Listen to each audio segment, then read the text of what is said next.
I always knew it was a trick and a con. I didn't truly understand things to the level I understand them now, but I had an intrinsic understanding, and I think everybody does. If you're in a gas station and it's 3 a.m. and a Lambo pulls up and a guy gets out of it, you're thinking criminal, drug dealer, gangster. Yeah. You're not thinking, he has a uni degree, because you're not going to think that. So when you see money, people don't even associate the money they see with university. But then they go, I want to make money, so I'm going to university. It doesn't make sense. It doesn't make sense at all. So be a slave, be a slave, be a slave. Every single government in the world is interested in control. That's all they've ever wanted. That's all they ever want more of. Governments want control. They want to control their populace. They think of us as sheep. We're cattle to them. They want us to comply. They don't want our individuality. They don't want us to think for ourselves. They want us to just sit there and obey like robots. So every single one of them is slowly inching, day by day, pushing the limits, taking as much control as they can from the people till the people revolt. And if they do it slowly and incrementally, they get away with a lot. This is beyond money. The people in charge of the world print the money. They don't care about money. They don't care about economies. They don't care about taxes. All these things are brokey considerations. When you print the money, do you think you give a shit if the economy is good or bad? You print the money. You don't care. What you care about is when you click your fingers, do people obey you? When I talk about the Matrix, I'm talking about the systems which have been created by society, which are deliberately designed to enslave. In the movie, the Matrix were used for our body heat, but here in this Matrix, we're used for our efforts and our energies.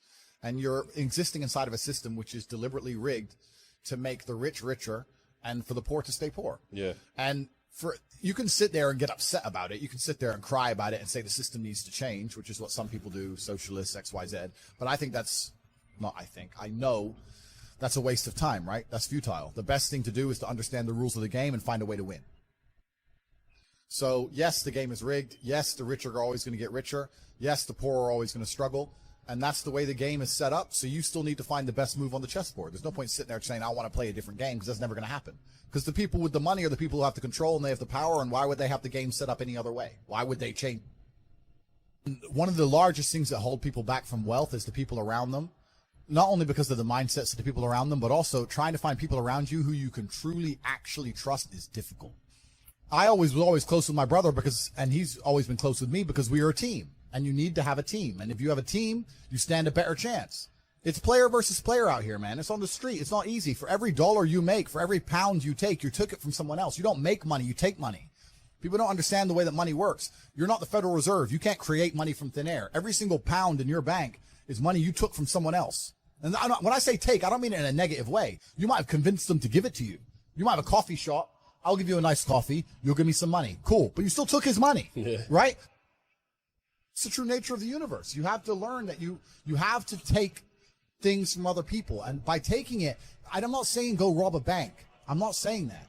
I'm saying completely the opposite. You can be a philanthropist. I'm taking money from everyone inside of HU, but I'm changing their lives. It's a good thing. You can take money in a positive way. Most people don't look at life that way. And when you look at life that way, you need to start identifying. One of the things we teach inside of HU is to identify every single time your money is taken from you. So I say this to people. I say, for the next 2 weeks, every time you spend money, even if it's a pound, write down how they got it from you. I'm like, what do you mean? I'm like, all right, cool. You're walking down the street. You're going to Starbucks. You buy a coffee. Why did they take your money? Well, I wanted coffee. Yeah, but how? Okay, you wanted coffee, right? Cool. Did you only want a coffee because you saw Starbucks, or did you want coffee beforehand? Why did you want their coffee and not another coffee? Did you buy a cake as well? Why did you buy a cake? All right, cool. So now you identified how they took your money. Then realize how they could have took more of your money. You bought a cake, but you didn't buy a sandwich. Why? The sandwiches weren't on display, or they looked cold, or they looked rubbish. Or the woman who was serving me was old and ugly. Maybe she was a young cutie and talked to me about bologna sandwiches or a ball. Right? So you need to start identifying how your money is taken from you. Because once you identify how your money is taken from you, you can start to actually intelligently think about how you can take money from other people. If I had to open a coffee shop, if I sit in a coffee shop, right? If I sit in Starbucks, the whole time I'm in there, not only am I thinking about how they got the money from me and how much I spent, I'm thinking about how I could outcompete them.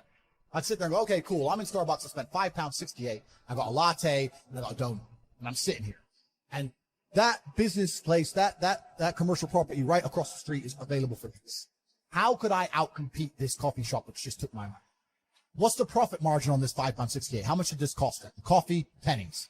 Donut, 30p maybe, right? How much is the staff? They pay the staff minimum wage £8 an hour. So I've already paid 30 minutes work for that. She's there for another 30 minutes for free, right? How much is the rent? How much is the business rates? If I had to open up there, how would I attract people to come into my shop as opposed to their shop? They got a big brand name. I'm brand new. Okay, well, the bitch working here is ugly. My one's going to be hot. Boom. That's the beginning. Next thing, do they have any signage outside? No. I'm going to try and put some signage outside. Do they have parking? No. I need parking. But you need to start thinking about how you can convince people to give you their money as opposed to giving it to the places they already give it. And once you do that, people say, I can't think of how to make money. If you start doing that for a year and just keep a notepad, you'll have 100 ideas of how to make money. You'll sit there and go, there's a place here that's doing this, and we could do it better this way. This place online is doing this, we can do it better this way. And then to get them all done, what do you need? Network. You need people. It's all about people. I always knew that even when I was fighting, and I was always trying to find a way to make money. Even when I was fighting, all I did was try different ways to make money. I tried a million things, and that's what you have to do. You have to try a bunch of things and learn a bunch of lessons to finally find something that works. So. The problem is as well, it's difficult because the way that humans work and the way that we've evolved as a species is that we don't really learn lessons unless they're learned the hard way. Yeah. I believe that unless a lesson is taught the hard way, you're not going to learn it. You can have so many near misses and people won't learn their lesson. Bro, you must know a guy who goes out there, nearly crashes his car, doesn't slow his ass down until he wrecks it. Yeah. Like, that's just how people are, right? So you need that pain for the lesson to sting enough to really genuinely go inside of your mind. And it's the same with everything. It's the same with driving a car or business. Truthfully, if you want to learn a lesson about business, you're going to have to suffer at some point, right? So we always say that most people are not successful with their first companies, X, Y, Z, blah, blah, blah. I get that. The truth is there's a lot of people who make a lot of money with their first company, but they just spunk it, act an idiot, and it all blows up in their face. And that's how you get the discipline on your fourth company that when you have $3 million in the bank, you just leave it there.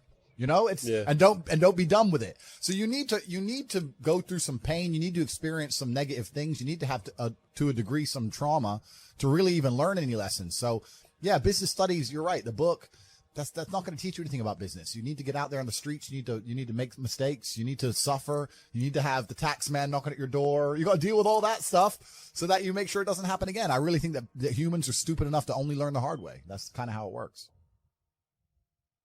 I am absolutely and utterly a believer in hard work. I'm a proponent of hard work. I have all this money and all I do is work. My entire life is work. This podcast is work. I'm getting in the car and going to another meeting, work. I want to go to the gym so I'm in good shape, work. It's all work. My entire life is work. And people don't want to look at life that way. They want to talk about work-life balance and being lazy and all this crap. I don't believe in any of that. I believe in if you want to win, you have to outcompete the man who's prepared to do nothing but work. It's player versus player. If you're going to sit there and go, I don't want to work more than an hour a day, well, the guy who does want to work more than an hour a day is going to beat you. And no matter how smart you are, there's always a smart dude who's doing the same smart work you are for more hours than you're doing it. You don't notice if you're talented at something until all the hard work's done. Yep. I could be the most talented tennis player in the world, but I don't play tennis. So if I go down the tennis court, Joe Schmo is going to smoke me.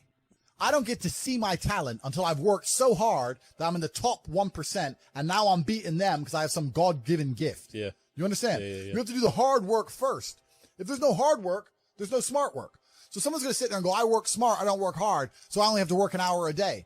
If working smart gets you a lot done in an hour a day, then you should work smart for 12 hours a day and get 12 times the work done. The traditional path to wealth is terrible advice. They'll go to university, get a degree, get a job, blah, blah, blah. That's terrible advice. We already know that. We talked about that. I think follow your passion is also a terrible piece of advice. Yeah. Yeah.